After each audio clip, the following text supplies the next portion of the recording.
करवीर विधानसभा मतदारसंघातले बंडखोर उमेदवार संताजी घोरपडे यांच्यावर जीवघेणा हल्ला झालाय।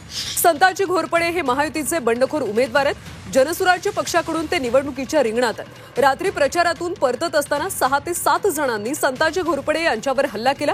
करवीर विधानसभा मतदारसंघातल्या मानवाड गावाजवळ त्यांच्यावर हल्ला झालाय। हल्ल्यामध्ये संताजी घोरपडे जखमी झाले। पायाला आणि त्यांच्या डोक्याला दुखापत झाली। रक्तस्राव झाल्याने संताजी घोरपडे यांना तात्काळ हॉस्पिटलमध्ये दाखल करण्यात आले। सविस्तर माहिती घेऊयात आमचे कोल्हापूरचे प्रतिनिधी प्रताप नाईक यांच्याकडून। प्रताप, नेमका काय प्रकार घडला आणि काही कारवाई झाली का?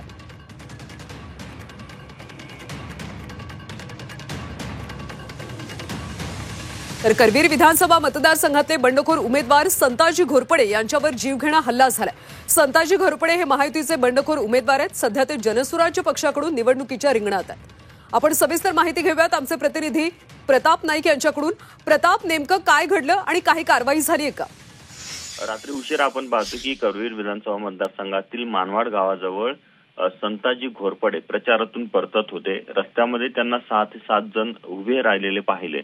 त्यावेळेला कुठेतरी हे मतदार आहेत आणि आपल्याशी बोलू इच्छितात असं वाटल्यानंतर संताजी घोरपडे खाली उतरले।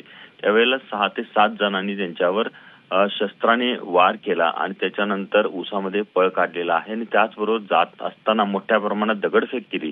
त्याच्यामध्ये त्यांच्या वाहनाची सुद्धा या ठिकाणी तोडफोड करण्यात आलेली आहे। एकूणच आपण पाहतोय त्यांच्या डोक्याला इजा लागल्याने, हाताला इजा लागल्याने मोठ्या प्रमाणात रक्तस्राव झाला। त्यामुळे त्यांच्यावर खासगी रुग्णालयात सध्या उपचार सुरू आहेत।